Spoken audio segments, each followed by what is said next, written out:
Thanks to Hotclickmarketing for supporting this video. For more information, go to their website. So for today's vlog, I've come to a secret location. No, not in Newcastle, in the Manchester area. I won't say exactly where it is. And obviously, with all of the social distancing protocols in place, I'm actually going to meet a family who are ready for the game and have all their memorabilia out and in absolutely the right mood. This is the correct way, of course, to watch the game under these unusual circumstances together as a family. So with all the protocols in place, let's chat to them.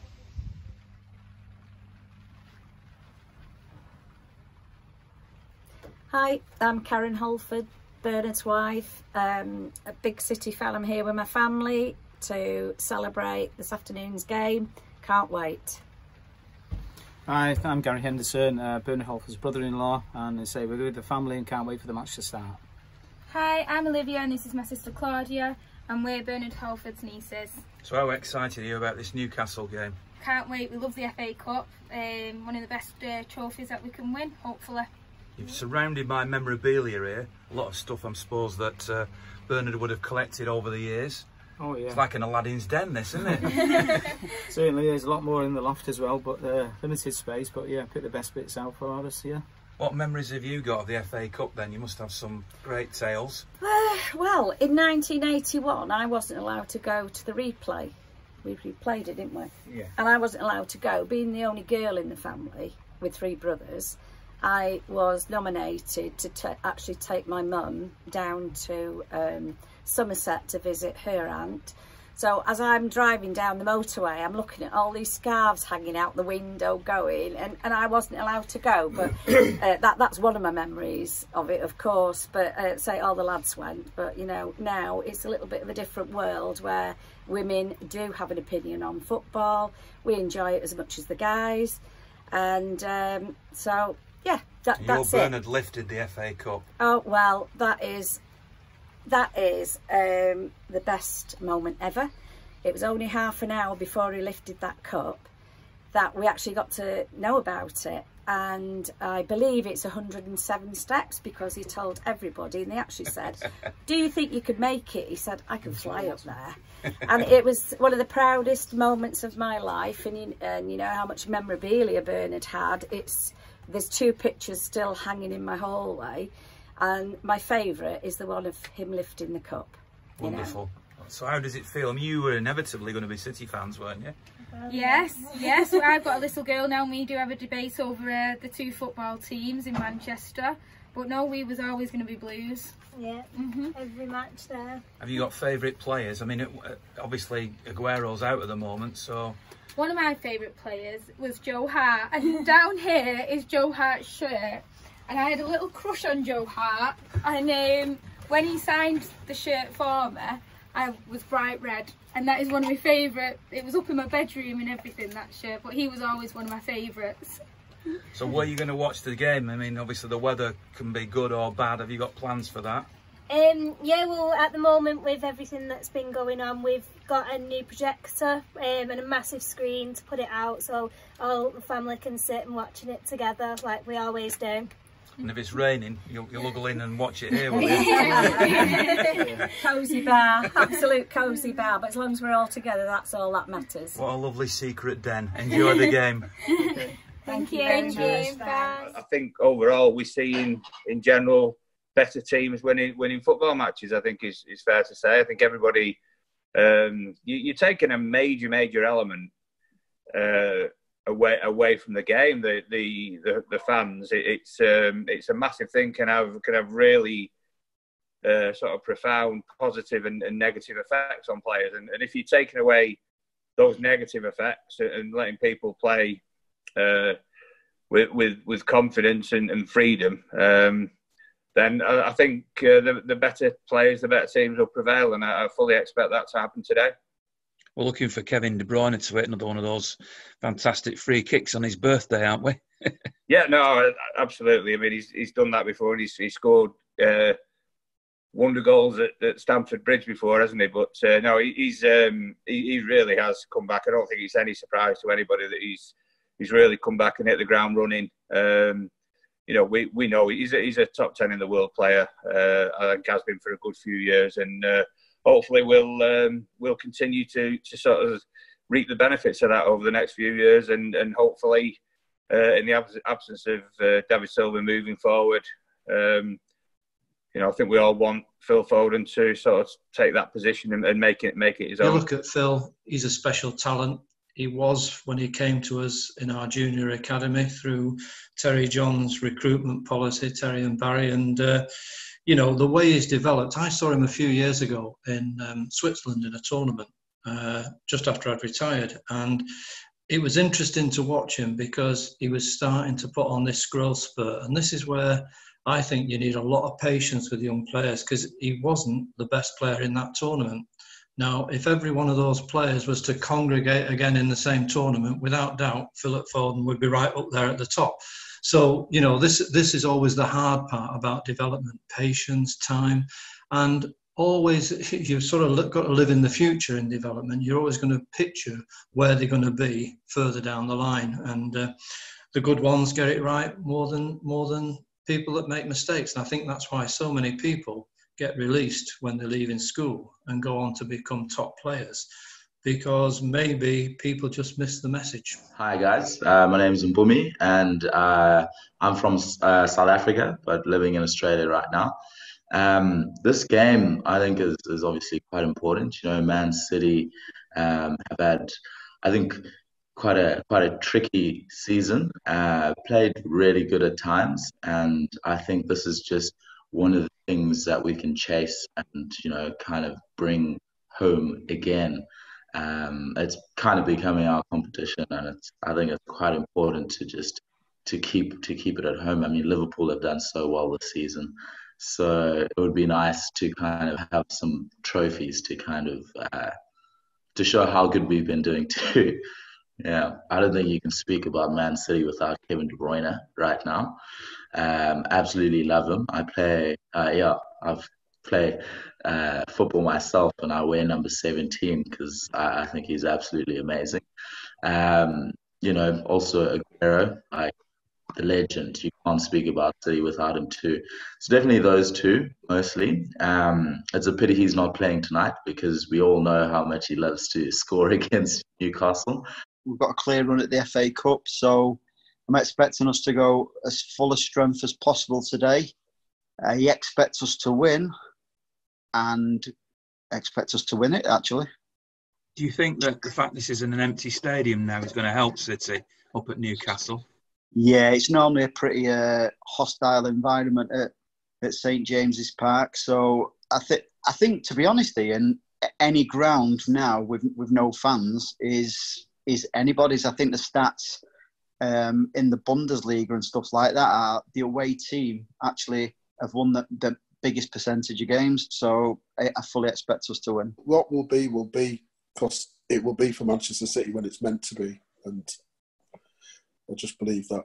That's why I have the faith. That's why, no matter, I might be post-match angry sometimes, but I always know I support the right club.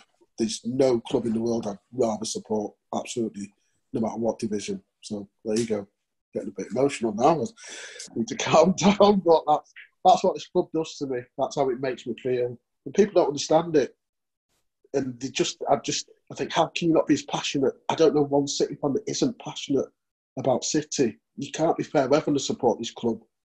And they don't understand it, and they laugh and they say, "Oh, you get all serious." But it's like, how can you not be serious? How can you not be serious about your club? It's more than just 11 players playing football. It's everything. Well, there you go. I'm off again. My name is Yahya. I live in Mississauga, and I've been a City fan for almost 8 years now. And today is our tie against Newcastle for the FA Cup. I'm very confident, although we came right out of the Chelsea loss. But I think the boys got it. I looked at the lineup today, and Jesus is going to be starting with Mendy and Laporte. So I'm very confident that we're going to get it. Could be a good day for Kevin De Bruyne, couldn't it? It's his birthday, so it'd be nice if he got the winner, wouldn't it? I want to see another free kick, to be honest. But lately, he's been only scoring and not assisting as much. I was hoping he would break Thierry Henry's 20 assist record in the Premier League. But I think since the restart, he's only gotten 1 assist in the Arsenal game. Obviously, the FA Cup being the FA Cup, anything can happen. But I think City's record in all cup competitions in recent years does instill me with a degree of confidence. My main worry, and it's the worry on every City fan's mind at the moment, is that for all the possession and for all the chances we create, we might only give 3 chances away at the back, but they're so glaring, a la Chelsea the other night. The mistakes are so glaring that in the end, all our hard work goes to waste. And of course, that happened at Newcastle in the league last year when we gave away a free kick and Shelvey was allowed to almost do what he wanted with it. And we ended up drawing a game that we should have won by a couple of 3 goals. It's that kind of game, to be honest, Ian. And I know United are already through. I know Arsenal are already through. Chelsea, last time I saw, were 1 up against Leicester. So all the 3 fancied teams, the most fancied teams, although Chelsea against Leicester is a bit of a 50-50 game, have gone through. My fear is that ours is going to be the surprise. But I know I've got confidence in that. It's the final quarter-final of this year's FA Cup. A chance to join Manchester United, Arsenal and Chelsea in the final 4. Number one, and that is Arsenal. And they'll play, of course, well, hopefully Newcastle or Manchester City. Number 2. There you go.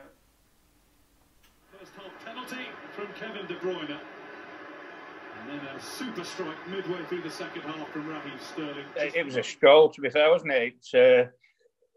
I think Newcastle missed the fans for sure. But they obviously had a game plan to just try and retain City's attacks and breaks, but I don't think it was ever going to work. And as you know, they opened up a little bit in the second half, became better, became sort of more progressive. They needed to take that chance, didn't they? And you know, it fell to the right guy, and he fluffed his line. So I think after that, I think a great goal from Raheem, brilliant goal. And that was it. You know, it's not as decisive a scoreline as maybe you would like, or maybe even the play suggests. But it's through to the semi-final, and looking forward to that now. And Arsenal very winnable in that semi-final. Yeah, for sure. I think of the 3 teams, that's the one you choose. That's not in any way to say it's going to be easy. It won't be for sure. Any semi-final, you know, at Wembley. With or without fans, he's going to be difficult against anybody. So we're going to have to be on our game that day. But certainly out of the 3 teams, it's the one you would have picked. This talk about demise, you know, you're going to win titles and you're going to lose titles, but you don't become rubbish overnight. And we are still the best team of the decade, and I expect us to be the best team of the next decade. But today, they were brilliant, absolutely brilliant. But like I said, I expected nothing else. You know, people like Bernardo coming on and Phil Foden.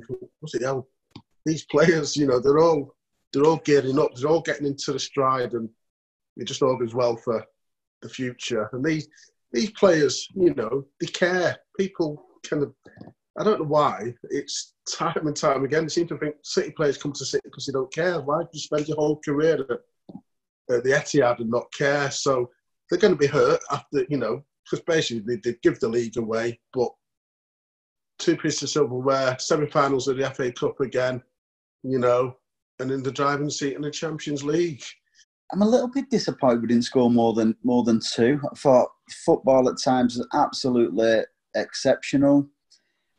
Disappointed in Mendy. You know, I don't want to put a downer on a great performance, but, you know, if we want to progress higher up and compete with the likes of the elite in the Champions League and stuff like that, you know, Mendy and Otamendi, you know, considering it was a stroll today, they at times they made it a little bit of hard work. The players, they played really well. The the entire game, it was pretty one-sided, apart from that one nervy chance that Dwight Gale pushed over the bar. But I feel that overall it was quite a confidence booster after the Chelsea loss that we had over the weekdays. So yeah, I mean, this is a good confidence booster for the upcoming games, and hopefully we'll finish on a good note. Losing twice to United was really harsh. I mean, we have a lot of United fans here in India, so I've been quite bullied around that. But yeah, I mean, that would be really good if we actually play United in the final and hopefully yes, get the cup back again. So a good win against Newcastle. Now got to beat Arsenal and then that Manchester final.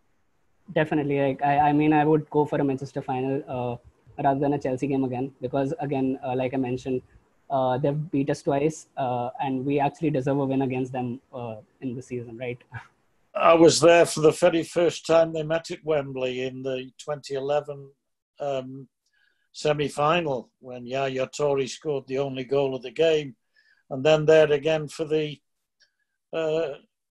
Community Shield game where City were 2-0 up at half-time and ended up losing 3-2. And they're great occasions, no doubt about it. And it would obviously lose one heck of a lot with being in an empty stadium. Of course it would. But if City were to beat Arsenal in the semi, and I fancy they would, I think I'd rather play United in the final than Chelsea, simply in terms of I think that we're more likely to beat United than Chelsea. And after lockdown, we spoke, okay, you have two competitions still in course, and we make the first step. Now the semi-final, and it will be good. It will be good to arrive in Madrid in the best physical conditions to play these kind of games, like semi-final in Arsenal. If we were lucky and good game to achieve the final, will be the best preparation to win the title and to prepare against Madrid. City on the way to Wembley once again. Thanks for everybody who's contributed to this match day vlog. I'll of course do it all again for the league game against Liverpool on Thursday. If you'd like to get involved, then direct message me on Twitter. Thanks very much to Hotclickmarketing for the RRG Group and charleslouis.co.uk who've been my sponsors once again. But most of all, thanks for you for watching. And tonight it is, isn't it? Great to be a Blue. Big shout out to the 3 companies that have supported the products that I put out under the Forever Blue title throughout the year, the podcast and the vlogs. See you all soon.